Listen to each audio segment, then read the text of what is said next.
Hello बच्चों, learner express 84 में स्वागत है आपका। अभी हम आपको क्लास 10th के फिजिक्स चैप्टर के प्रकाश के परावर्तन और अपवर्तन से एक टॉपिक्स लेकर के आए हैं। ये अधिकांश बार परीक्षा में आपको पूछे जाते हैं सवाल है कि अवतल दर्पण में सिद्ध करे कि 1/f बराबर 1/u प्लस 1/v, जहां f, u और v अपना सामान्य अर्थ रखते हैं। इसको दूसरे तरह से पूछा जाता है परीक्षा में आपको कि अवतल दर्पण के फोकस दूरी, वस्तु दूरी और प्रतिबिंब दूरी में संबंध स्थापित करें। ठीक है दोस्तों, तो ध्यान दीजिएगा। क्या है सवाल? अवतल दर्पण में सिद्ध करें कि 1/f बराबर 1/u प्लस 1/v, जिसमें f है फोकस दूरी, u है वस्तु के दूरी और v है प्रतिबिंब के दूरी। इसको सिद्ध करने के लिए सबसे पहले हम क्या करते हैं, एक अवतल दर्पण का चित्र बनाते हैं। क्या बनाते हैं? एक अवतल दर्पण का चित्र। अवतल दर्पण किसको कहते हैं? ये किसी कांच के खोखले गोले को काट करके बनाया जाता है, जिसके बाहरी भाग को रंग दिया जाता है और भीतर वाला जो भाग होता है वो परावर्तक सतह होता है। परावर्तक सतह मतलब जिससे प्रकाश की किरणें टकरा करके लौटती है। तो सबसे पहले क्या करते हैं, हम इसको कलई कर देते हैं, यानी कि रंग देते हैं। ध्यान से देखिए इसको, ये कौन सा दर्पण है? अवतल दर्पण। इसमें एक क्षैतिज रेखा इसको खींचते हैं और दर्पण के जो मध्य बिंदु है उसको हम ध्रुव कहते हैं। ये क्षैतिज रेखा को मुख्य अक्ष कहते हैं और मुख्य अक्ष पर क्या करते हैं, एक वस्तु रखते हैं। ये क्या है? वस्तु रखते हैं। इस वस्तु से प्रकाश की समानांतर, मुख्य अक्ष के समानांतर किरणें आती है और दर्पण से टकरा करके और ये मुख्य अक्ष को ऐसे काटती हुई आगे बढ़ती है। एक किरण और लेते हैं। प्रतिबिंब बनने के लिए कम से कम 2 किरण की आवश्यकता होती है। ये किरण दर्पण के वक्रता केंद्र से होकर के आ रही है और जो वक्रता केंद्र से होकर के आती है वो परावर्तन के बाद भी उसी रास्ते पर लौट जाती है। तो यहाँ पर कटा दोनों किरण, यानी ये हुआ प्रतिबिंब बिंदु, यानी यहाँ पर आपका ये प्रतिबिंब बना जो वास्तविक और उल्टा है। वस्तु ऊपर की ओर, प्रतिबिंब नीचे की ओर, मुख्य अक्ष के नीचे की ओर। अब दर्पण का नाम हम रख देंगे, मान लीजिए इसका नाम एमएन है और वस्तु का नाम मान लीजिए हमने रख दिया एओ है और प्रतिबिंब जो बना उसका नाम हमने रख दिया आईबी है। तो सबसे पहले ये अच्छी तरह से चित्र को दर्शा लेना है। अब दर्शाने के बाद इसी को देख करके आप इधर लिखेंगे कि आपने माना क्या क्या है। तो चलिए इसको अब हम हल करना शुरू करते हैं बच्चों। तो देखिए, सबसे पहले जो आप कल्पना किए हैं वो आप सारी बातें लिख देंगे। चित्र को देख करके आप मान कुछ भी सकते हैं। दर्पण का नाम आप ये भी ले सकते हैं, कुछ भी ले सकते हैं जो आपको मन करे। चलिए आगे बढ़ते हैं। तो दर्पण का नाम हमने एमएन रखा है, तो लिखेंगे कि माना कि एमएन एक अवतल दर्पण है। माना कि एमएन एक क्या है? अवतल दर्पण है। अवतल दर्पण है जिसका, अब देखिए दोस्तों, जिसका ये जो दर्पण के मध्य बिंदु है उसको क्या कहते हैं? ध्रुव कहते हैं। ध्रुव क्या है? पी। ध्रुव पी है और मुख्य अक्ष के समानांतर किरण जो होती है वो परावर्तन के बाद जिस बिंदु पर कटती है उसको कहते हैं मुख्य फोकस। तो फिर लिखेंगे क्या कि मुख्य फोकस क्या है?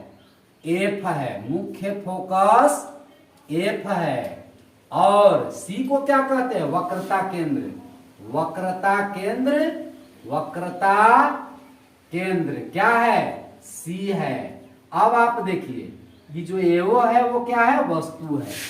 एओ वस्तु तथा और क्या आई बी, यहां देखिए आई बी ये क्या बना है, प्रतिबिंब है, प्रतिबिंब है। ठीक है, अब चलिए आगे देखते हैं हम।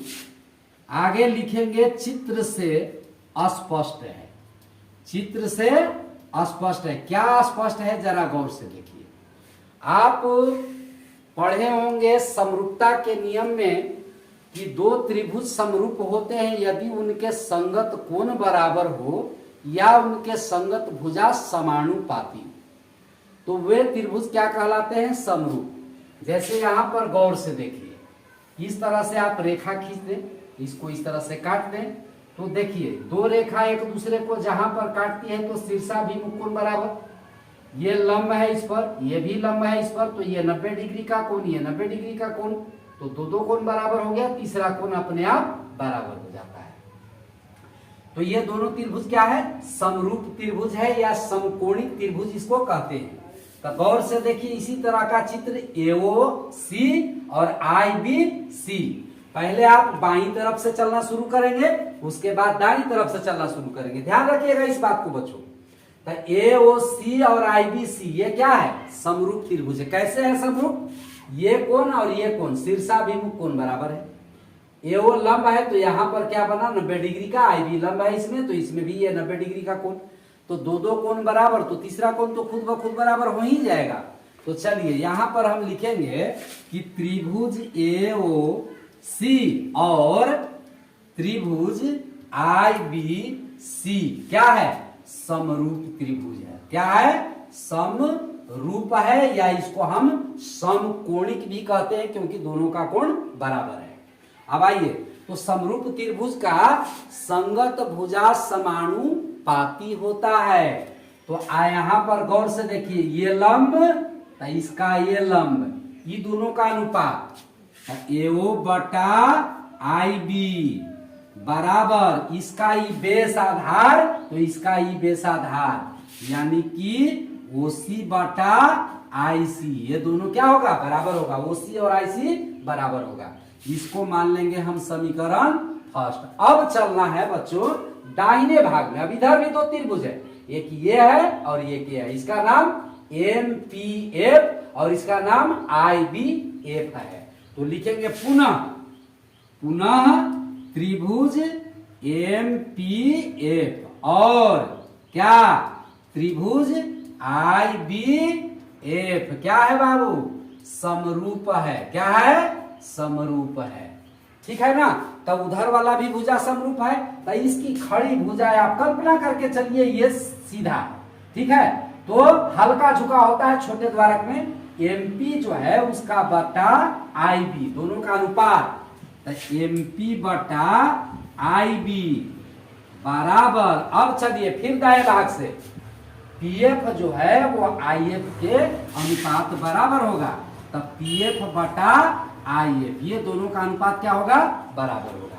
चूंकि अब यहां से ध्यान से देखिए, ये एक आयत बन रहा है, तो आयत के आमने सामने की भुजा क्या होता है, बराबर होता है। तो एमपी जो है वो एओ के बराबर है। यहाँ पर लिखेंगे कि चूंकि एमपी बराबर है किसका, एओ का, यानी एमपी के मान हम एओ बैठा सकते हैं ना। तो हम यहाँ क्या करेंगे कि एओ बटा एमपी के मान रख दिए एओ, नीचे आईबी है, आईबी रहने दीजिए, आईबी बराबर इधर वाला जो भाग है पीएफ बटा नीचे क्या है आईएफ। इसको मान लेंगे समीकरण सेकंड। अब ये दोनों समीकरण को आप ध्यान से देखिए, इसमें एओ बटा आईबी बराबर ओसी बटा आईसी है, इसमें एओ बटा आईबी बराबर पीएफ बटा आईएफ है। तो एओ बटा आईबी तो दोनों में है ना, तब बायां पक्ष बराबर उसका दायां पक्ष भी बराबर होता है। तो लिखेंगे हम समीकरण क्या, फर्स्ट और सेकंड से, समीकरण फर्स्ट और सेकंड से। तब कौन, देखिए बायां भाग बराबर इसलिए दायां भाग भी बराबर हो जाएगा। तब क्या हो जाएगा, ये ओसी बटा आईसी बराबर पीएफ बटा क्या आईएफ। अब देखिए यहाँ पर हमको दर्पण के अंदर में जितनी भी दूरियां मापना है वो ध्रुव से यानी कि P से मापना है, और P के बाईं तरफ के जो दूरी होती है वो माइनस में होती है, और P के दाईं तरफ के जो दूरी होती है वो प्लस में होता है। बात समझ में आ रहा है आपको? तो गौर से देखिए यहाँ पर ये नापा हुआ कहाँ से है, इस C से लेके वो तक है, वो C, लेकिन हमको नापना कहाँ से है, P से नापना है। तो गौर से देखिए इसको क्या किया जाए कि वो माप हमको P से प्राप्त हो जाए। ठीक है, तो ध्यान दीजिए इसको हम क्या करते हैं, से P से लेके वो तक पूरा रेखा ले करके या इसमें से P से लेके C तक घटा देंगे तो इतने बड़ा ना रेखा वो C बचेगा। तो इसके बदला में हम क्या लिख सकते हैं, PO माइनस PC बट्टा नीचे आइए IB के लिए हम कैसे नापेंगे कि P से मापाए, तो गौर से देखिए IB P से लेकर के हम यहाँ गौर से यहाँ पर देखिए IC है IC, तब P से लेकर के I तक ले लिए C तक, और ओकरा में से PI को घटा देंगे तो क्या बचेगा IC। यहाँ पर IC है हमको, तो ये IC के बदला में क्या लिखेंगे, PC माइनस PI। आप बराबर के बाद आ जाइए, इधर तो P से मापा हुआ है PF मापा हुआ है, बट्टा में आ जाइए। इसको थोड़ा सा हम लाइन को हटा देते हैं। अब आइए यहाँ पर ध्यान दीजिएगा, इधर नीचे क्या IF है, इसको भी हमको क्या से नापना है, P से। तब क्या करेंगे, इसको P से लेके I तक लेंगे और उसमें से PF को घटा देंगे तो ये इतना रेखा बचेगा ये। तो इसको बदला में हम क्या लिखेंगे, PI माइनस PF। अब बताइए गौर से देखिए यहाँ पर PO, O पर क्या रखा हुआ वस्तु, तो यहाँ पर आप क्या करेंगे कि सारे चीजों को दर्शा लेंगे। जो PO है वो क्या है, O पर क्या है वस्तु रखा हुआ है, P से O पर वस्तु के दूरी है तो वस्तु के दूरी को सूचित करते हैं हम U से। ठीक है, लेकिन ये बाईं तरफ है इसलिए माइनस में। ठीक, अब आइए PC जो है PC, तो PC क्या होता है, P से C के बीच के दूरी को वक्रता त्रिज्या कहते हैं, और वक्रता त्रिज्या को हम सूचित करते हैं R से, लेकिन हमें R की आवश्यकता नहीं होती है। तो पहले वाले आप भाग में पढ़ चुके हैं कि F बराबर R/2 और R बराबर 2F होता है। तो इधर हम इसके बदला में क्या लिखेंगे 2F, लेकिन ये भी दर्पण के बाईं तरफ है इसलिए इसको भी माइनस में लेंगे। अब बचा PI, तब PI को देखिए I पर क्या बन रहा है, I पर प्रतिबिंब बन रहा है, यानी P से लेके I पर जो है प्रतिबिंब की दूरी है। अब प्रतिबिंब के दूरी को हम सूचित करते हैं क्या चीज से, V से। ये भी बाईं तरफ है, माइनस के चिन्ह हो जाएगा। और PF जो है P से F के बीच के दूरी को हम फोकस दूरी कहते हैं, इसे सूचित करते हैं F से। ये भी बाईं तरफ है, माइनस में रहेगा। अब सारे मान को यहां हम क्या करेंगे, बैठा देंगे। तो देखिए यहां पर देखिए क्या आई, PO माइनस PC बटा PC माइनस PI बराबर PF बटा PI माइनस PF, है ना। PO के लिए क्या लेंगे, माइनस U, माइनस PC के लिए क्या लेंगे, PC के लिए -2F। तो -2F है, डबल माइनस आएगा इसलिए इसको कोष्ठ में लिखेंगे बाबू। अब देखिए PC फिर आ जाएगा -2F माइनस PI, तब PI के मान देखिए यहाँ पर क्या है -B, कोष्ठ में लिखेंगे -V बराबर PF यानी कि फोकस दूरी F, माइनस में PI के मान फिर आ गया -V और माइनस PF के मान -F। अब कोष्ठ को क्या करना है, तोड़ देना है। तो कैसे टूटेगा, -U माइनस माइनस मिलके +2F। अब बताइए नीचे आइए -2F बराबर अथी माइनस माइनस प्लस V हो गया ई बराबर -F minus V, minus minus +F। अब इसको क्या करना है, जब दोनों तरफ बटा रहे और बीच में बराबर का चिन्ह, तो हम क्या करते हैं तिरछा तिरछी गुना कर देते हैं, यानी इसके तिरछा ई में और इसके तिरछा ई में गुना कर देते हैं। तो -U में, U है बाबू ई 4 में समझ लेना U है, तब -U में -B से गुना, तो जब 2 बार माइनस से गुना होगा तो ये क्या हो जाएगा +UV हो जाएगा प्लस। अब देखिए प्लस में माइनस से गुना, तो 2F में -B से गुना तो -2F भी लिख दीजिए, एगो खत्म इसमें। अब F से आइए, माइनस यू में प्लस एफ से गुना तब minus U F, minus plus minus, और 2f में एफ से गुना तब प्लस 2f के स्क्वायर बराबर आ जाएगी। अब यहां से यहां में गुना तब माइनस 2f में माइनस एफ से गुना तब प्लस 2f के स्क्वायर हो जाएगा, और फिर माइनस एफ में भी से गुना तब माइनस एफ भी हो जाएगा। अब देखिए यहाँ पर बराबर के इधर भी प्लस 2f स्क्वायर, बराबर के इधर भी प्लस 2f स्क्वायर, तो जब इधर आएगा तो क्या हो जाएगा माइनस में, और सेम चीज अगर माइनस प्लस रहे तो कट जाता है, तो इसको हम क्या करेंगे यहीं पर काट देंगे। अब हमको जो बचा से लिख दीजिए बबुआ, तब बचा क्या क्या यहाँ पर यू भी बचा, अब माइनस में बचा 2f भी, इसी का जाति इधर है माइनस में एफ भी, तो इधर आ जाएगा प्लस में एफ भी। अब बराबर के बाद हम लेके चल जाएंगे इसको क्या, यू एफ इधर अलग जाती है, ये प्लस में चलाएगा, यानी माइनस में तो इधर आएगा तो प्लस में। अब देखिए यहाँ पर यू भी माइनस 2f भी में से एगो एफ भी घटेगा तो एगो एफ भी बचेगा, माइनस की संख्या ज्यादा है माइनस की चिन्ह पड़ेगा, बराबर क्या यू एफ। अब देखिए इसमें कुल टोटल कितने पद रह गए, 1 2 3, तीनों में है क्या क्या, या तो यू है या तो भी है या तो एफ है, तो यही 3 पद है और हमको लाना है तीनों को का बट्टा में। तो कौन उपाय करे कि बट्टा में आ जाए, तो नीचे करना पड़ेगा यानी भाग देना पड़ेगा। तो यहाँ पर हम लिख देंगे कि दोनों तरफ क्या, दोनों तरफ यू भी एफ से भाग देने पर क्या करना है, भाग देना है ना, क्या करना है भाग देना है। तो आइए ये जो यू भी है, यू भी इसके नीचे भी लिख देंगे यू भी एफ, माइनस एफ भी है इसके नीचे भी लिख देंगे यू भी एफ, और बराबर के बाद जो यू एफ है इसके नीचे भी लिख देंगे यू भी एफ। सब में भाग देना है आपको यू भी एफ से।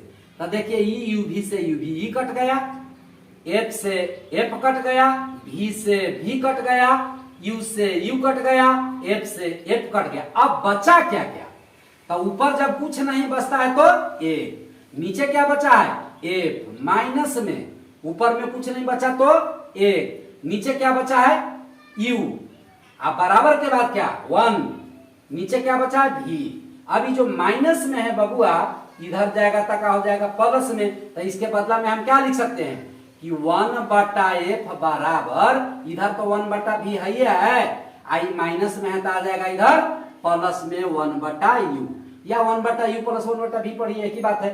तो यहाँ पर ये हमको सिद्ध होकर के आ गया कि 1 बटा ए बराबर 1 बटा यू प्लस 1 बटा भी, यही हमको सिद्ध करके लाना था।